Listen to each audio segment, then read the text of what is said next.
Jean-Paul Chagnolot, je rappelle que vous êtes politologue spécialiste du Moyen-Orient. On vient d'entendre 2 Israéliens, 2 Palestiniens. Chacun est évidemment dans son rôle, pas de surprise. Mais quand Jonathan dit que rien n'empêche que Jérusalem-Est devienne un jour la capitale de la Palestine, on doute un peu quand même. Bien entendu, là, vous avez l'intelligence de donner la parole à des gens modérés, qui chacun sait qu'il y a l'autre de l'autre côté, et ils en parlent avec une certaine disons empathie. Enfin, ils ne veulent pas. Bon, mais on aurait pu avoir évidemment des gens beaucoup plus violents dans leur déclaration.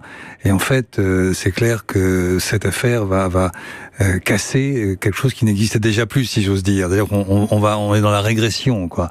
Et du côté palestinien, quand vous évoquez le fait qu'il n'y a pas eu beaucoup de manifestations, moi ça m'étonne pas, parce que la société palestinienne aujourd'hui, et en particulier les jeunes, c'est eux qui font souvent les manifestations.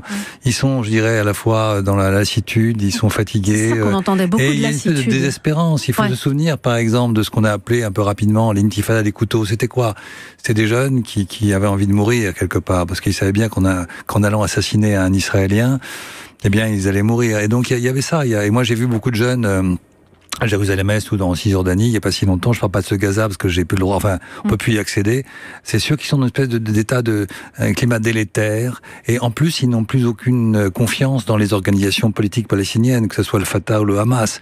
Et par rapport à l'autorité palestinienne, ils en sont très éloignés. Donc tout ceci fait que vous êtes dans ce climat délétère qui n'est pas propice à une mobilisation des uns et des autres. Vous restez avec nous, Jean-Paul Chagnolot. On va poursuivre cet échange autour de tous les enjeux de cette ville de Jérusalem. À tout de suite avec l'invité de Descarnets, le président de l'IREMO, l'Institut de recherche et d'études méditerranéennes, Moyen-Orient, et avec vous, Sophie Larmoyer sur Europe 1. Europe 1, les carnets du monde.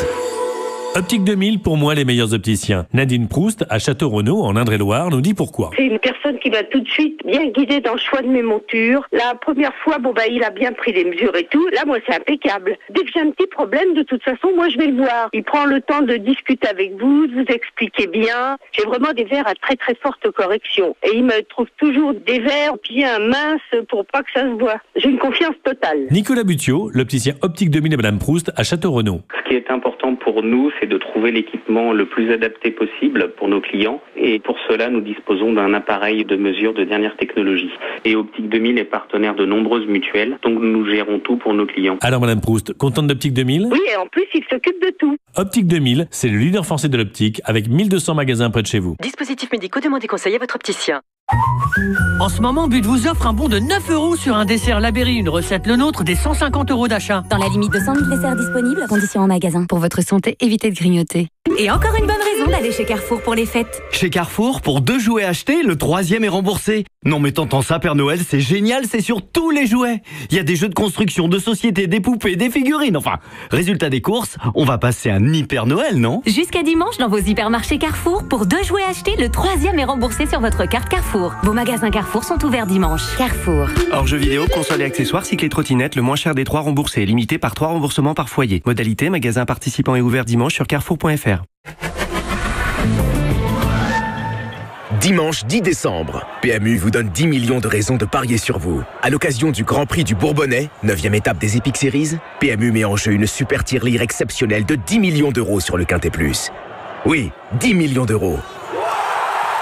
Une occasion pareille, ça ne se manque pas. Voir conditions dans les points de vente PMU. Jouer comporte des risques.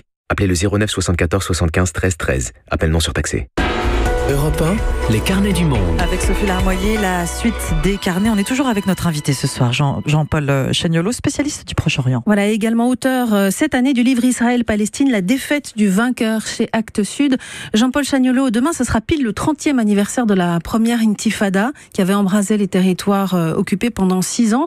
Vous nous disiez qu'aujourd'hui, il y avait tellement de lassitude qu'il n'y avait plus cette colère qui s'exprimait. Vous pensez que ça va retomber. Il n'y a pas non plus de dirigeants palestiniens forts pour porter des revendications à une discussion. Alors, quel est l'horizon pour les Palestiniens aujourd'hui pour renouer une discussion, pour que ça avance ? Alors actuellement, je crois que, donc, comme j'évoquais, c'est un climat délétère dans la population, et chez les jeunes en particulier. Mais il y a peut-être, pour les Palestiniens, quelque chose de positif, c'est le fait que il y a une réconciliation entre le Hamas et le Fatah, après des années de division assez violentes. et ça peut ressourcer l'autorité palestinienne, et par conséquent, on peut peut-être du côté palestinien trouver là un espoir de rebondir sur le plan politique, ou en tout cas d'avoir une stratégie, avec en particulier l'idée que s'il y a réconciliation nationale, il devrait y avoir des élections, donc il peut y avoir un mouvement comme ça qui pourrait faire repartir un peu les choses qui aujourd'hui sont vraiment à l'arrêt à tous égards. Donald Trump revendiquait mercredi une nouvelle approche dans le conflit. Il dit soutenir toujours une solution à 2 États. Dans quelle mesure c'est possible si, par exemple, sur la question de Jérusalem, qui est une question centrale, il n'y a plus de statu quo? Je pense que s'il dit n'importe quoi, pour aller à l'essentiel, il s'intéresse davantage à son électorat. Je pense dans son électorat, notamment les évangéliques sionistes, dans ce qu'on appelle la Bible Belt, c'est-à-dire la ceinture de la Bible, là où il avait son électorat, où il a fait plus de 60% dans ces États du Sud, globalement. Il s'adresse à eux, mais il a certainement pas vu toutes les implications internationales négatives et très contradictoires par rapport à l'idée qu'il puisse relancer quelque chose. Et s'en est pas forcément aperçu. Je crois que c'est pas vraiment sa préoccupation majeure. Donc vraiment, on est dans cette espèce d'impasse qu'il a lui-même créée, et il perd à mon avis, le contact avec beaucoup, et il va avoir beaucoup de mal à recoller les morceaux. Et d'ailleurs, on a vu que son secrétaire d'État essayait déjà de tenir un langage pour essayer d'amadouer les choses. Mais je crois que c'est une vraie faute politique, mais c'est pas son problème, à mon avis. Et par ailleurs, il y a une certaine constance. Il a nommé un ambassadeur qui est David Frimat, qui est ouvertement pour les colonies. Toutes les positions qu'il prend dans la région, on pense à l'Iran aussi, sont totalement en phase avec le gouvernement de Benjamin Netanyahou. Oui, et puis je crois en phase avec son propre électorat. Je crois qu'il y a des idéologies très fortes, très imprégnées de rapports religieux. La Bible joue un rôle important dans le discours politique, sans que ce soit bien entendu un conflit religieux. C'est pas ça que je dis, évidemment. Donc je pense qu'il a perdu son rôle, celui qu'il voudrait jouer. Donc maintenant, c'est à mon avis aux autres acteurs, et à la France notamment, d'essayer de profiter, si j'ose dire, de ce moment où il y a un vrai vide qu'on va constater dans les prochains mois, encore davantage sans doute, et essayer de prendre... Vous la verriez dans quel rôle, la France ? Je crois qu'elle a commencé déjà à avoir un rôle de médiateur intelligent tout récemment sur d'autres sujets, l'Arabie Saoudite, le Qatar, l'Iran, et tout ceci est lié, bien entendu. Et par conséquent, la France, qui a déjà fait quelque chose, mais même si c'était pas très efficace, avec une conférence qu'on a déjà un peu oubliée le 15 janvier dernier de cette année. Je pense qu'il faudrait reprendre un peu cette idée de relancer quelque chose avec quelques actes diplomatiques forts, pas simplement des paroles. Mais en tout cas, le président Macron a d'ores et déjà rappelé tout de suite l'importance du droit international. Si on sort du droit international, c'est simple, on va vers la catastrophe, ou du moins une catastrophe nouvelle, puisqu'on va de catastrophe en catastrophe. Donald Trump a réussi quelque chose qui était assez difficile, mettre d'accord sur cette question les musulmans du monde, y compris les Saoudiens et les Iraniens. Oui, c'est vrai qu'il a réussi à rassembler des gens qui sont fondamentalement divisés, parce que il a franchi une ligne rouge sans à mon avis se rendre compte de l'impact dont il faut relativiser, parce qu'il y a bien d'autres questions.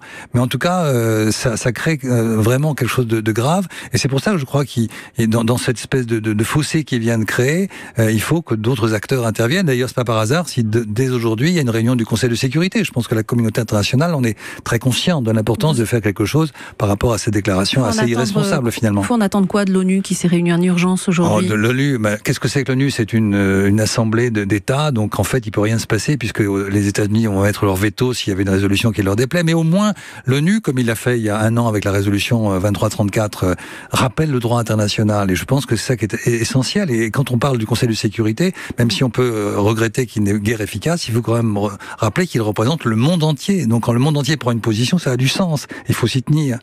Merci beaucoup Jean-Paul Chagnolot de nous avoir accompagnés aujourd'hui, aidé à décrypter un petit peu cette situation, donc qu'on continuera à observer sur Europe 1.